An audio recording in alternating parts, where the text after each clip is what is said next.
హల్లెలూయా.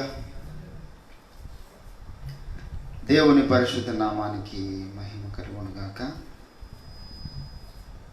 ఈ రాత్రికాల సమయంలో మరొకసారి ఈ రీతిగా ప్రభువును ఆరాధించుటకు, ఆయనను స్తుతించుటకు దేవుడు మనకిచ్చినటువంటి చక్కటి అవకాశం కొరకు దేవుని స్తుతిస్తూ ఉన్నాం.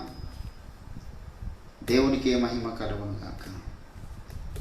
హల్లెలూయా. ఒక పాట పాడుకొని మనము దేవుని వాక్యమును ధ్యానిద్దాం.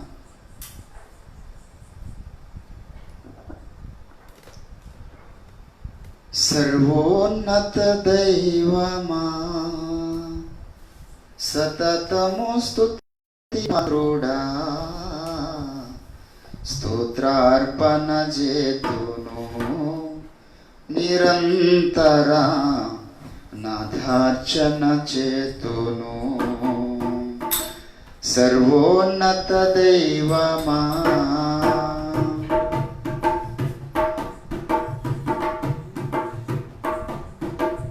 నా బలహీనత నామది మూఢత ఎరిగి ఎరిగి నన్ను ప్రియముగా పిలచి, నా బలహీనత నామది మూఢత ఎరిగి ఎరిగి నన్ను ప్రియముగా పిలచి, జ్ఞాన బలములను ఘనతను నాకిడ సిలువను శ్రమనుందితే,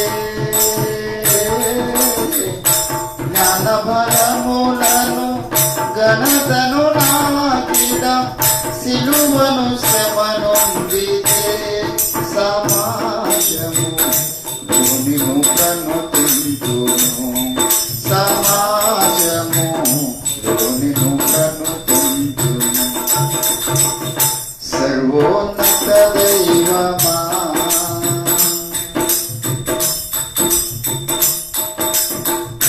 పాపపు మూటనై నేనుండగానే ఇంతగు ప్రేమతో నన్ను కోరితివి, పాపపు మూటనై నేనుండగానే ఇంతగు ప్రేమతో నన్ను కోరితివి, పావన జీవము నాకిడ సిల్వలో యాగము నీవైతివే, పావన జీవము నాకిడ సిల్వలో యాగము నీవైతివే, నా ప్రాణమే ప్రాణార్పణ చేతును, నా ప్రాణమే ప్రాణార్పణ చేతును. సర్వోన్నత దైవమా,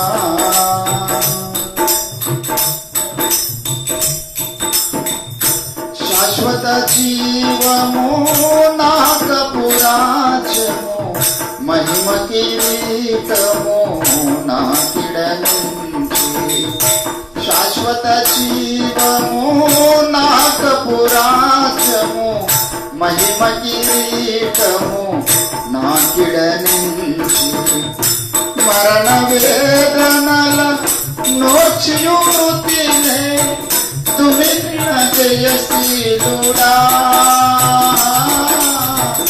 మరణ వేదనల నోర్చియు మృతినే తుమిన జయశీలుడా, నీ కీర్తిని జగమంతట చాటేదా, నీ కీర్తిని జగమంతట చాటేదా. సర్వోన్నత దైవమా, సతతము స్తుతి పాత్రుడా, స్తోత్రార్పణ చేతును నిరంతర నాథార్చన చేతును. సర్వోన్నత దైవమా. హల్లెలూయా. దేవుని పరిశుద్ధ నామముకు మహిమ కలుగును గాక. ఫేస్బుక్ లైవ్లో ఉన్నటువంటి వ్యూవర్స్ అందరూ కూడా మీరెంతో ప్రేమించి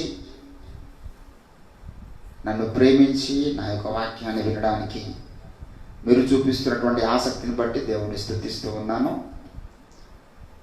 షేర్ చేయండి, లైక్ చేయండి, అనేకులకు ఈ యొక్క దేవుని యొక్క సందేశమును చేరవేయండి. దేవుని వాక్యంలోనికి వెళ్దాము. చాలా ప్రాముఖ్యమైనటువంటి విషయము దేవుడు నా మనసులో పెట్టాడు. ఎప్పుడు ఏది అవసరమో ఎరిగి ఉండడము దేవుని సేవకుల యొక్క లక్షణాలు. సో ఏ సమయంలో ఏం చేస్తే బాగుంటుంది అదే చేయాలి. సైనికులు, దేవుడు తన బిడ్డల్ని సైనికులతో పోల్చాడు. ఫర్ ఎగ్జాంపుల్, క్రీస్తు యేసునందు మంచి సైనికుని వలె అన్నాడు. అంటే సైనికునికి ఎప్పటికీ పని ఉండదు, బార్డర్లో ఉంటాడు, ఎప్పుడు యుద్ధం చేసుకుంటుంటాడు. 24 hours ఒక పర్టికులర్ టైం ఉంటుంది అనమాట. సో మనము సిద్ధపడి ఉండాలి, సైనికుల లక్షణాలు కలిగి ఉండాలి. ఏ సమయమున మన విరోధి అయిన అపవాది వచ్చిన వాంతో యుద్ధం చేయడానికి సిద్ధపడి ఉండాలి. పని ఎప్పటికి ఉండదు, కానీ పని ఉన్నప్పుడు ఆ పని చేయడానికి మనం కొన్ని సంవత్సరాల పాటు సిద్ధపడాలి.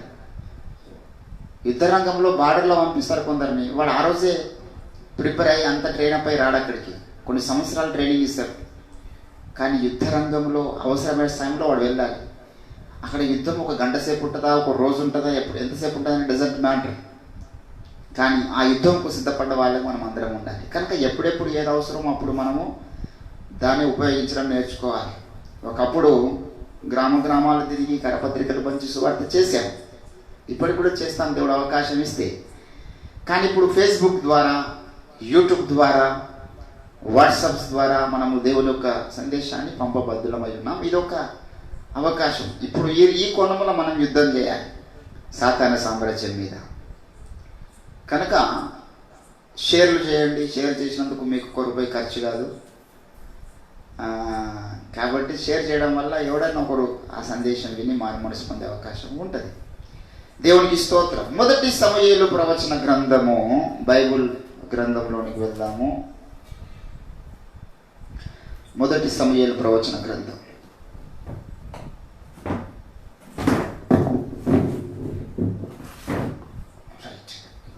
This is the comfortable. Okay, 1 సమూయేలు 12వ అధ్యాయం. కొంచెం డౌన్లో కూర్చొని అనిపించింది, అందుకని సెట్ చేశాను. 1 సమూయేలు 12వ అధ్యాయము 24వ వచనమును నేను చదువుతున్నాను. దయచేసి శ్రద్ధగా ఆలకించండి. ఆయన మీ కొరకు ఎన్ని గొప్ప కార్యములు చేసెనో అది మీరు తలంచుకొని, మీరు యెహోవా యందు భయభక్తులు కలిగి నిష్కపటులై పూర్ణ హృదయముతో ఆయనను సేవించుట ఆవశ్యకము. చదవబడినటువంటి లేఖన భాగమును దేవుడు దీవించి ఆశీర్వదించునుగాక. ఆమేన్. ప్రభునందు నాకు అత్యంత ప్రియులారా, దేవుని యొక్క వాక్యములో మనం వినడానికి ముందు మనం చాలా జాగ్రత్తగా దేవుని యొక్క వాక్యాన్ని వినడానికి పూనుకోవాలి. Before I enter into the word of God, ఎటువంటి మనసుతో మనము దేవుని వాక్యాన్ని వినాలంటే 8వ అధ్యాయములో యేసుప్రభుల వారు ఒక ఉపమానం చెప్తాడు. కొన్ని మంచి నేలన పడ్డాయి. లూకాసు వార్త 8వ అధ్యాయము 15వ వచనము చూడండి ఒకసారి. 8:15లో మంచి నేల నుండి విత్తనములను పోలిన వారెవరనగా యోగ్యమైన మంచి మనసుతో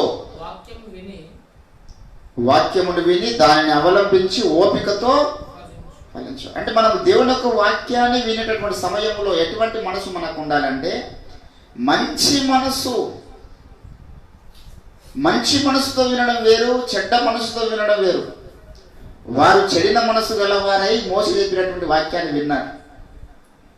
ధర్మశాస్త్రం యొక్క ఉపదేశాలు, దేవుడు వారికి అప్పగించిన విధి విధానాలు వారు ఎటువంటి మనసుతో విన్నారంటే చెడ్డ మనస్సుతో విన్నారు. దయచేసి మీరు చూస్తే తిమోతికి రాసినటువంటి పత్రికలో పౌలు ఆ మాటలు అంటాడు, వారు చెడిన మనస్సు గలవారై కదా. తిమోతికి రాసినటువంటి పత్రిక దయచేసి 3వ అధ్యాయము 8వ వచనం చదువుదాం. మోషేను ఎదిరించినట్టు వీరును చెడిన మనస్సు. సో మనం how much word of God we are listening అనేది డజంట్ మ్యాటర్ అండి. What kind of mind. So ఏ రకమైనటువంటి మనసుతో మనం వింటున్నాం, ఎంత వాక్యం వింటున్నాం అనేది మ్యాటర్ కాదు. ఏ మనసుతో వింటున్నాం అనేది మ్యాటర్. ఎంత దేవుని స్తుతిస్తున్నాం అనేది మ్యాటర్ కాదు. ఏ ఉద్దేశంతో దేవుని స్తుతిస్తున్నాం అనేది మ్యాటర్. ఎంత దేవుని సేవ చేస్తున్నాం అనేది గొప్ప సంగతి కాదు. ఏ మనసుతో చేస్తున్నాం అనేది గొప్ప సంగతి. సో దేవుడు ఏం చేస్తాడంటే మనం చేస్తున్న క్రియలు, మనం చేస్తున్న కార్యక్రమాల వైపు ఆయన చూడడు. మనందరికి తెలుసు మత్తయి సువార్త 15వ అధ్యాయం 7వ వచనంలో ఈ ప్రజలు మనుషులు కల్పించిన పద్ధతులు దైవోపదేశములని ఎరిగి ఏం చేస్తున్నారంట, వారు దేవుణ్ణి గణపరుస్తున్నారు, దేవుని ఆరాధిస్తున్నారు, కానీ వారి హృదయము నాకు దూరముగా ఉన్నది. వీరు దేవుని స్తుతిస్తున్నారు, దేవుని గణపరుస్తున్నారు, దేవుడే మెచ్చుకున్నాడు వారిని దేవుడే మెచ్చుకున్నారు. వీరు నాకు పెదవులతో ఏం చేస్తున్నారంట, ఘనపరుస్తున్నారంటే వారి పెదవులు నిజంగానే దేవుడు గొప్పవాడు, దేవుడు ఆశ్చర్యకరుడు, దేవుడు అద్భుతకరుడు, దేవుని కార్యాలన్నీ పెదవులు గణపరుస్తున్నాయి, హృదయములు మాత్రం లేదది. పెదవులతో దేవుని కించపరుస్తున్నారు సుమా, పెదవులతో దేవుని గణపరుస్తున్నారు, ఆరాధిస్తున్నారు, పాటలు పాడుతున్నారు, వాక్యం చెప్తున్నారు. They are doing so many works about the ministry of the God. దేవుని యొక్క మినిస్ట్రీలో చాలా మంది చాలా కోణాలుగా చాలా విధాలుగా పరిచర్య చేస్తున్నారు, కానీ వారి పెదవులు వారి క్రియలన్నీ కూడా హృదయానికి అనుసంధానమైదు. దేవుడేమో వారి హృదయాన్ని చూసి ఏ హృదయంతో వీడు చేస్తున్నాడు ఈ పనిని. వాక్యము నువ్వు మంచి మనసుతో వినకపోతే ఏమైతుంది తెలుసా, అపవాది వచ్చి విత్తబడినటువంటి వాక్యమును ఎత్తుకుపోతాడు. లూకాసు సువార్త 8వ అధ్యాయం చూడండి ఒకసారి. అక్కడ అంటున్నాడు 18వ వచనం చదువుతాం. కలిగిన వానికి ఇయ్యవలెను, లేని వాని వద్ద నుండి తనకు కలిగినది అనుకున్నది తీసివేయబడును గనుక మీరు ఎలాగూ వినుచున్నారో జాగ్రత్త అన్నాడు. పైన చూడండి, విత్తిన వాక్యమును దుష్టుడు ఎత్తుకుపోతాడట. వాడు ఏంటండి ఆ మాట ఎక్కడ అన్నాడు? పైన 9వ వచనంలో ఉపమాన భావం చెప్తా ఉన్నాడు. దయచేసి మీరు చూస్తే దేవుని యొక్క వాక్యము 12వ వచనం, త్రోవ పక్కన నుండి వారెవరనగా వాక్యము వినువారు గాని నమ్మి రక్షణ పొందకుండునట్లు అపవాది వచ్చి వాడి హృదయంలో నుండి వాక్యమును అని అనుకుంటాను. సైతాన్ గాడు ఏం చెప్తాడండి, వాడు ఖతర్నాక్ దొంగతనం చేసేట్లో కూడా టాలెంట్ అవసరం. ఒకసారి ఒక సహోదరుడు ఒక సెల్ ఫోన్ షాపు షట్టర్ లేపి, వాడు పెద్ద కట్టె పెట్టి షట్టర్ లేపి, షట్టర్ తాళం వేసి షట్టర్ కిందికి వెళ్ళి జొర్రి ఆ లోపల పోయి 600 రూపాయల ఫోన్ ఒకటి, 800 రూపాయల ఫోన్ ఒకటి లేపుకొని వచ్చాడు. అడి దొంగతనం చేసి వాడు వచ్చిన తర్వాత మేము అన్నం తిని వాకింగ్ చేసుకుంటూ వెళ్దామని వెళ్ళాము. ఆ ఫోన్లు తీసుకొచ్చి మాకే అమ్మిండు. అన్న మా ఫ్రెండ్ హైదరాబాద్లో ఒక షాప్లో పనిచేస్తాడు, వాడు ఇట్లా తీసుకొచ్చి ఇచ్చింది. 600 ఫోన్ మేము 100 రూపాయల కోటి 50 రూపాయల కోటి కొనుక్కున్నాం. 150 రూపాయలకు అమ్మి పోయాడు వాడు. ఆ ఫోన్లలో బ్యాటరీ లేవు. బ్యాటరీల కోసం వెతికి ఏ ఫోన్లో అయితే ఏ షాప్లో దొంగతనం చేయదు అదే షాప్లో పోయి మన తమ్ముడు దాన్ని పట్టుకోండి. అదే షాప్లో పోయితే బ్యాటరీ తడిగితే వాడు ఫోన్ గుర్తుపట్టి ఉన్నది బ్యాటరీ అని చెప్పేసి లోపల పోయి పోలీసులకు ఫోన్ చేసి పోలీసులు వచ్చి మన తమ్ముడు పట్టుకున్నాడు. నాకు వెంటనే ఫోన్ చేస్తే నేను వెళ్ళినా. ఏమైంది విషయం అంటే కథ ఇదని చెప్పేసి వాడు నాకు ఆ రాత్రి ఫోన్ అమ్మినప్పుడు నేను వాడిని ఫోటో తీసుకున్న ఫోన్లో. నాకు అనుమానం వచ్చింది. ఫోటో తీసుకొని ఈ ఫోటో గల అబ్బాయి మాకు ఫోన్ అమ్మండి సార్ అని చెప్పేసి చెప్తే మన తమ్ముడు వదిలిపెట్టేశారు. ఆ షాప్లో ఆ గల్లెపెట్టెలో 80,000 రూపాయలు ఉన్నాయి. అవి ముట్టలేడు వాడు. అక్కడ ఒక ల్యాప్టాప్ ఉంది, దాన్ని ముట్టలేడు. 600 ఫోన్. అంటే వాడికి ఎట్లా దొంగతనం చేయాలో కూడా తెలియదు. అపవాదు అట్లా చేయడు. వాడు దొంగ దోచుకున్నవాడు. కానీ వాడు ఏం దొంగిలిస్తాడు తెలుసా? ఏది దొంగిలించడం వల్ల ఒక విశ్వాసి పరమ భ్రష్టుడు అయిపోతాడో, ఏది దొంగిలించడం వల్ల వీడు రక్షణ పొందడో, ఏది దొంగిలించడం వల్ల వీడు నిత్యమయమనం కోల్పోతాడో అది దొంగతనం చేస్తాడు వాడు వచ్చి. మనం అనుకుంటాం సాతాను గాడు చాలా మంది వృద్ధాప్యంలో సాక్ష్యాలు చెప్తూ నా యవ్వన కాలంలో దుష్టుడు దొంగిలించాడంటారు. యవ్వన కాలంలో ఇష్టానుసారంగా బ్రతికిన నా యవ్వన ప్రాయమును సాతాను దొంగిలి యవ్వనం ప్రాయం దొంగిలిస్తాడు బాబు. వాడు దొంగతనం చేసేది ఎక్కడ తెలుసా? మన హృదయములో దేవుని వాక్యం లేకుండా చేస్తాడు వాడు. అది వాడు దొంగతనం చేసేటటువంటి క్రియ మన జీవితంలో. మనం అది గుర్తించాం. అందుకే పోయిన వారం వాక్యం ఏంటి, వారం కల్లా గుర్తుంటుంది. పొద్దున చదువుతాం వాక్యం, సాయంత్రం కల్లా గుర్తుంటుంది. మిగతా అన్నీ గుర్తుంటాయి. మా 10th క్లాస్ ఫ్రెండ్స్ ఎవరు, 10th క్లాస్లో ఎంతమంది మా క్లాస్ ఫ్రెండ్స్ ఉన్నారు, ఎంతమంది గర్ల్ ఫ్రెండ్స్ ఉన్నారు, ఎంతమంది బాయ్ ఫ్రెండ్స్ ఉన్నారు, మా ఊర్లో ఎవరెవరు స్నేహితులు, మా చిన్నాయన ఎవడు, మా పెద్దనాయన ఎవడు, వాని పిల్లలు ఎవరు, వీని పిల్లలు ఎవరు, నా ఇంటర్మీడియట్ ఫ్రెండ్స్, నా బీటెక్ ఫ్రెండ్స్, నా డిప్లొమా ఫ్రెండ్స్, అందరి పేర్లు గుర్తుంటాయి. యోసేపు ఒక తండ్రి పేరు ఏదైనా గుర్తుంటుంది. అందరి పేర్లు గుర్తుంటాయి. ఆదాము పుట్టిన మొట్టమొదటి 2 కుమారుల పేర్లు ఏంది, తర్వాత పుట్టిన 5 పేర్లు ఏంటంటే గుర్తుండదు. అందరి పేర్లు గుర్తుంటాయి. దావీదు అన్నదమ్ముల పేర్లు గుర్తుంటాయి. అందరి పేర్లు గుర్తుంటాయి. 1000 మంది పేర్లు గుర్తుంటాయి. చిన్న పెద్ద మొత్తం కాంతానంతా గుర్తుంటుంది. 10th క్లాస్ బ్యాచ్ ఫ్రెండ్స్ గుర్తుంటుంది. కానీ 12 గోత్రకర్తల పేర్లు గుర్తుండవు. 12 మంది అపోస్తుల పేర్లు గుర్తుండవు. కారణం ఏమిటో తెలుసా? మనకు మెమరీ పవర్ లేకపోవడం కాదు. చాలా మంది మెమరీ పవర్, కానీ ఇది మన హృదయం లేకుండా సాతాను ఏ పూట కాపూట వచ్చి దాన్ని ఎత్తుకుపోతాడు అనమాట. ఎప్పుడైతే వాడు దేవుని యొక్క వాక్యము మన హృదయంలో లేకుండా ఎత్తుకుపోతాడో ఆటోమేటిక్గా నువ్వు భ్రష్టుడు అయిపోతావు. Because the word of God is protects you. నీ వాక్యము నా పాదములకు దీపము, నా త్రోవకు వెలుగై ఉన్నది. నీ వాక్యము వెళ్ళేటప్పుడు తోడనే వెలుగు కలిగినవి. తెలివి లేదు వారికి తెలివిని పుట్టిస్తున్నాయి. ఆదియందు వాక్యము ఉండను, ఆ వాక్యము దేవుడై ఉండను. నీలో వాక్యము సమృద్ధిగా ఉండాలంటాడు కొలస్సీ 3:16. కారణం ఏం తెలుసా? ఎంతెంత నీలో వాక్యం నింపబడితే అంతంత నువ్వు యేసయ్య పోలికలోని మార్చబడతావు, యేసయ్యలాగా నడిపించబడతావు. ఆ పవర్ దేవుని వాక్యానికి ఉంది. అందుకే వాక్యం ఒక్కటి మన హృదయంలో లేకుండా చేస్తున్నాడు. దేవుడు అంటాడు, వాక్యమును నువ్వు కంఠభూషణంగా ధరించుకో, నీ హృదయం అనే ఫలకం మీద దీన్ని రాసుకో. ఏంటండి? సామెతల గ్రంథము 3వ అధ్యాయం 5వ వచనం. నీ స్వబుద్ధిని ఆధారము చేసుకొనక నీ పూర్ణ హృదయముతో 3వ వచనం చదవండి. దయను సత్యం ఎన్నడు విడిచిపోనీయకును, వాటి కంఠభూషణముగా ధరించుకొనుము.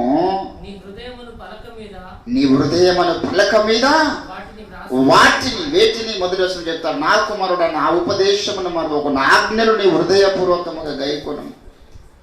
దేవుని వాక్యం అనేది ఉండాలి హృదయం అనే పలక మీద. ఇప్పుడు అవి లేవు. లోకంలో ఉన్న అన్ని సంగతులు ఉన్నాయి.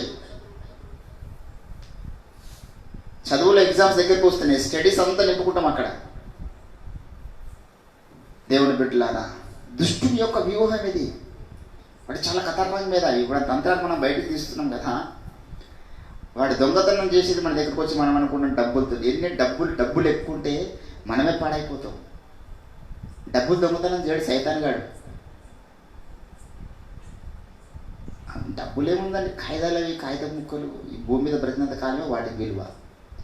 ఒక క్షణం గుండెకపోతే ఎన్ని కోట్లున్నామని రక్షవాన్ని కాపాడలేదు. కానీ వాక్యం ఉంటే వీడు చెక్కబడతాడు, మలచబడతాడు, అభిషేకించబడతాడు. వాక్యం ఉంటే ప్రభు కొరకు శూరకార్యాలు చేస్తాడు వాక్యం ఉంటే. కాబట్టి వీళ్ళు వాక్యం లేకుండా చేయాలి. ఎంత ఖతర్నాక్ కుట్ర చూడండి సైతాన్ గారిని.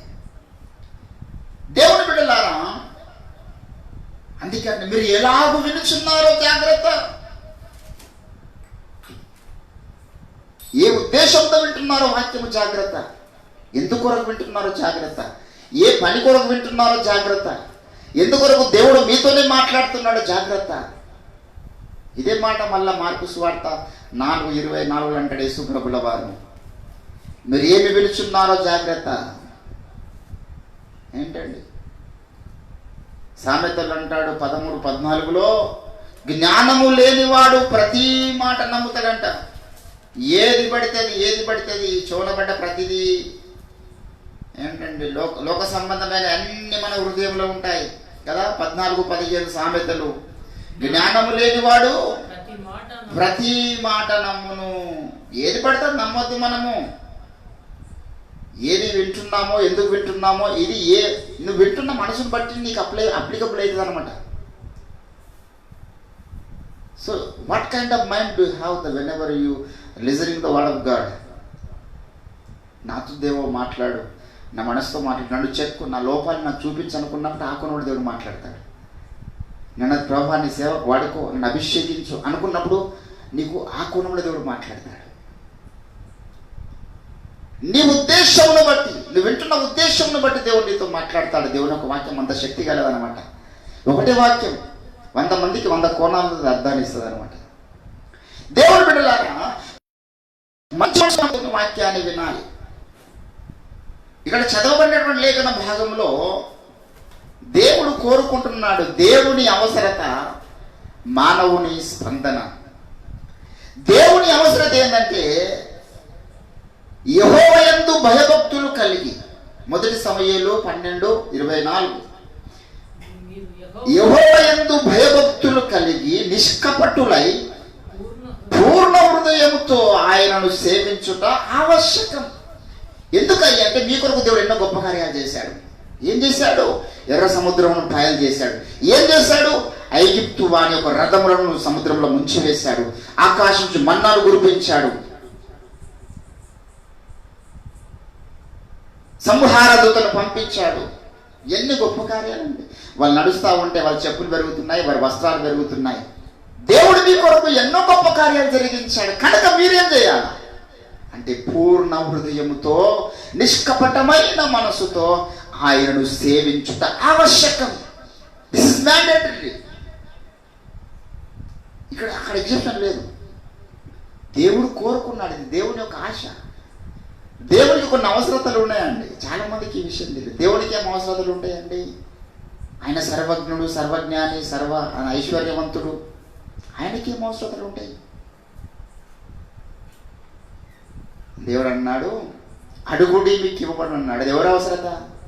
ఆయన అవసరత. మీరు నన్ను అడగాలి. నీ భారము, నీ పనుల భారము యెహోవా మీద వేయు. ఎవరి అవసరత? ఆయన అవసరత.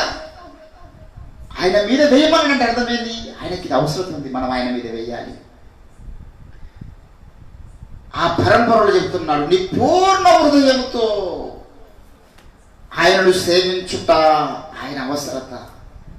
ఇది చాలా ప్రాముఖ్యమైన విషయము. మత్తయి సువార్తలో ప్రధానమైనటువంటి ఆజ్ఞగా చెప్తాడు దీన్ని. దయచేసి మీరు 22వ అధ్యాయము 36వ వచనములో, బోధకుడా ధర్మశాస్త్రములో ముఖ్యమైన ఆజ్ఞ ఏదని అడిగాను. నీ పూర్ణ హృదయముతోనూ, నీ పూర్ణ ఆత్మతోనూ, నీ పూర్ణ మనస్సుతోనూ నీ దేవుడైన ప్రభువును. దేవుని అవసరం ఇది. దేవుని మనం ఎట్లా పడితే ఎట్లా ప్రేమించడం, ఎట్లా పడితే ఎట్లా ఆరాధించడం కాదండి. దేవునికి కావాల్సింది మన పూర్ణ మనస్సు, మన పూర్ణ హృదయము ఆయనకు కావాలి. దేవుని బిడ్డలారా, అందుకే ధర్మశాస్త్రం అంతా కూడా నిన్ను వాళ్ళని పొడుగు వాళ్ళని ప్రేమించుము అని ఒక్క మాటలో నిక్షిప్తమై ఉన్నది అంటాడు. ఈరోజు మన పూర్ణ హృదయం లేదు. దేవుడు అందుకే కోరుకుంటున్నాడు. ఇది ఆవశ్యకం, ఇది అవసరత. నీలో ఎన్ని, ఫర్ ఎగ్జాంపుల్ అండి, ఇప్పుడు ఈ ఇంట్లో ఎన్ని గదులు ఉన్నాయి? కొన్ని 4 గదులు ఉన్నాయి. 4 గదుల్లో 3 గదుల్లో దేవుని గురించి ఒక గదిలో దయ్యంలో పెట్టినామనుకో, ఎట్లుంటుంది కథ? దయ్యంలోనే ఎక్కువ ఉంటుంది. ఒక 10 కుటుంబాలు సామరస్యానికి మంచిగా ప్రేమతో బ్రతికే కుటుంబాల మధ్యలో ఇద్దరు భార్య భర్తలు, భర్త తాగబోతూ భార్య గయ్యాలు గంపు ఉందనుకో, ఎట్లుంటుంది కదా? వీడు తాగొచ్చి రొల్లు చేస్తాడు, ఆమెనేమో తాగకుండా రొల్లు చేస్తుంది. ఆమె గయ్యాల గంప, వీడేమో తాగబోతు. ఈ ఒక్క కుటుంబము 10 మంది మంచి కుటుంబాల మధ్యలో ఉన్నారనుకో, ఆ 10 మంది కుటుంబాలకు డిస్టర్బెంట్ ఒక్క కుటుంబం ద్వారా అవుతుంది. చాలా సీరియస్ ఇష్యూ ఇది. నీ హృదయమైనటువంటి గదిలో, నీ హృదయమైనటువంటి దేహాలయములో ఒక 30 గదులు ఉన్నాయనుకో, 100 గదులు ఉన్నాయనుకో, 100 గదులు దేవునికి ఇవ్వాలి. నేను రాసే బుక్కుల్లో 120 గదులు ఉన్నాయి మనిషి హృదయంలో. అవి గదులే 120 ఉన్నాయి. ఈ 120ని సైతాన్ని పాడు చేశాడు. 120 గదుల్లో దేవుడే ఉండాలి. అట్లా కాకుండా మనం ఒక 100 గదుల్లో దేవుడికి చేసి 20 గదులు సైతానికి ఇచ్చినాం అనుకో, మన ఉద్దేశాలు, మన భక్తి, మన ప్రేమ, మన కండ్లు, మన ఎమోషన్స్ ఏదో ఒకటి వాడికి ఇస్తే ఆ ఒక్కదాని ద్వారా మొత్తం వాడి ఇల్లంతా డిస్టర్బ్ చేస్తాడు. అందుకే అంటాడు, మీ పూర్ణ హృదయంతో ఆయనను మీరు ఆరాధించుట ఆవశ్యకం. పెదవులతో నన్ను కనపరుస్తున్నారు, చాలా మంచిది. నేను తప్పు పట్టట్లేదు ఆ విషయంలో. 50వ కీర్తనలో 8వ వచనంలో ఒకసారి, నేను నీ బలుల విషయమై నేను తప్పు పట్టట్లేదురా బాబు, నీ బలులు చాలా అద్భుతంగా ఉన్నాయి, చాలా మంచిగా, నువ్వు పెదవులు మంచిగా స్థుతిస్తున్నాయి, సపోర్ట్ కొడుతున్నావు, తబలా వాయిస్తా ఉన్నావు, కీబోర్డ్ వాయిస్తా ఉన్నావు, అన్ని బాగానే ఉన్నాయి. 8వ వచనం చూడండి, నీ బలుల విషయమై నేను గద్దించడం లేదు. మరి దేన్ని బట్టి గద్దిస్తున్నాడు ఆయన? హృదయాన్ని బట్టి గద్దిస్తున్నాడు. బలులు చాలా బాగానే ఉన్నాయి, ఆరాధన చాలా బాగానే ఉంది,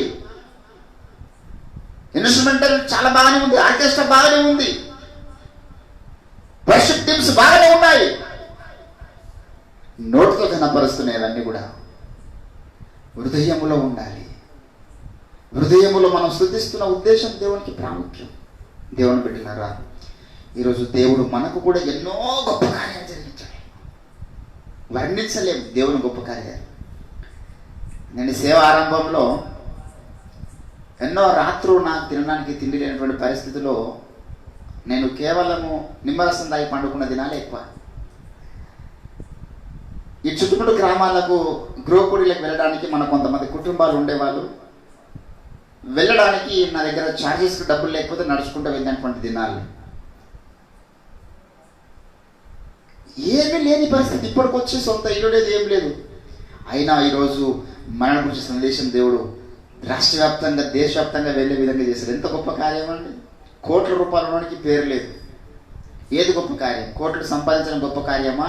100 ఆత్మల్ని పట్టడం గొప్ప కార్యమా? నశించిపోతున్న 100 మంది యవనస్తులను మనము దేవుడు మన ద్వారా రీచ్ కాగలిగినాడు, రక్షణ నడిపించగలిగినాడు. మన కొరకు దేవుడు ఎన్నో గొప్ప కార్యాలు జరిగించాడు. ఏదో లేదని మనము దేవుని స్తుతించకుండా ఉండదు. ఏదో లేదని మన హృదయంలో ఏది అనుకోకూడదు. మన పూర్ణ హృదయముతో కలిగిన దానిని బట్టి దేవుని స్తుతించడం నేర్చుకోవాలి. యెహోవా యందు భయభక్తులు కలిగి పూర్ణ హృదయముతో ఆయన్ని స్తుతించడం మనం నేర్చుకున్నప్పుడు నీ మీద పరిశుద్ధాత్మ దేవుని శక్తి దిగుతుంది. కనుక దేవుని బిడ్డల రోజు మన పూర్ణ హృదయం ఉందా? లేకపోతే ఏదో ఒక గది మనం ఎవరికైనా వేరొకరికి ఇచ్చామా? మన ఎక్స్ప్రెషన్స్, మన హృదయం, మన మనస్సు, మన ఆలోచనలు ఏమన్నా సాతానికి ఇచ్చామా ఎక్కడన్నా? ఎప్పుడైతే మందిరంలో అన్ని గదుల్లో ప్రభు ప్రతిష్ఠించబడతాడో, అందుకే అంటాడు 1 పేతురు పత్రికలో 3వ అధ్యాయములో ఏమన్నాడు చూడండి, ఏంటండి, మీ హృదయములో ప్రభువును మీరు ప్రతిష్ఠించాలి కదా. మీ హృదయముల యందు క్రీస్తును ప్రభువుగా ప్రతిష్ఠించండి. 16వ వచనం, ప్రతిష్ఠించండి. మన హృదయంలో ప్రతిష్ఠించబడాలి ఆయన. ఒక విషయం గుర్తుపెట్టుకోండి. వేస్తున్నారు ఒక పాట రాశారు, ఒక పాట, యెహోవా తేజస్సు మందిరము నిండెను అనే పాటలో చరణం ఉంటుంది, అద్భుతమైన చరణం. ఎప్పుడైతే దేవుని యొక్క మందిరములో దేవుని మందిరాన్ని ప్రతిష్ఠించారో, అన్ని గదులు దేవునికి ప్రతిష్ఠించారో, దేవుని మహిమ ఆ మందిరం మీదకి దిగిందనమాట. యాజకులు తేజోమయం తట్టుకోలేక పారిపోయారు.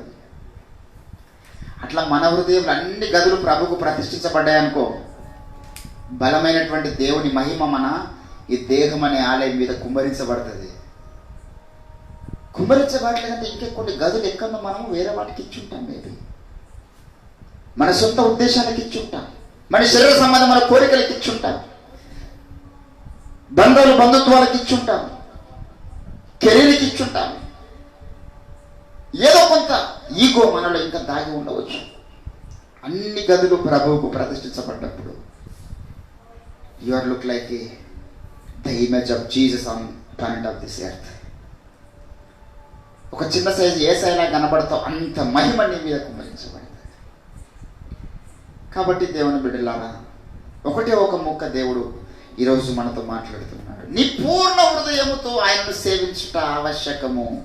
ఎందుకంటే ఎన్నో గొప్ప కార్యాలు దేవుడు జరిగించాడు. ఏమి జరిగించకుండా ఆయన నీకు పూర్ణ హృదయంతో ఆరాధించమని అడుగుతలేడు. ఏంటంటే అదేమన్నా మంచిదా? ఫర్ ఎగ్జాంపుల్ చెప్తున్నా, మానవునిలో అన్నిటికంటే ఘోరమైనది, మంచిది కాదు అది. ఇప్పుడు నేను ఇంటికి వచ్చి, బ్రదర్ కొంచెం ప్లీజ్ దయచేసి నాకు కొంచెం మీ ఇంట్లో ఉన్న మసిగుడ్డు ఇస్తారా అంటే ఏమనుకుంటారు మీరు? కొంచెం ప్లీజ్ దయచేసి మసిగుడ్డి. నేను ఇయ్యా, ఎందుకు ఇస్తా, మసిగుడ్డు నాది అంటారా? అటువంటిది హృదయం. అన్నిటికంటే ఘోరమైన వ్యాధి. దాన్ని అడుగుతున్నాడు ఆయన, పూర్ణ హృదయంతో. ఎందుకు పని చేతరా బాబాది?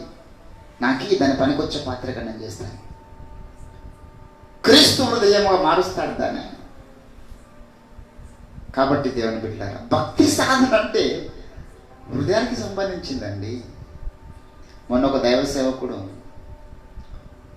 మీరు నెత్తికి రంగు వేస్తే మీరు డైరెక్ట్గా నరకానికి వెళ్ళిపోతారు, మధ్యలో బ్రేకులు కూడా ఉండవు మీకు, మీరు ఇంకా అనేకులు ఆకర్షించుకోవడానికి ప్రయత్నం చేస్తూ ఉన్నారు. నెరసిన వెంట్రుకల వృద్ధునికి కిరీటము అని బైబిల్లో ఉంది.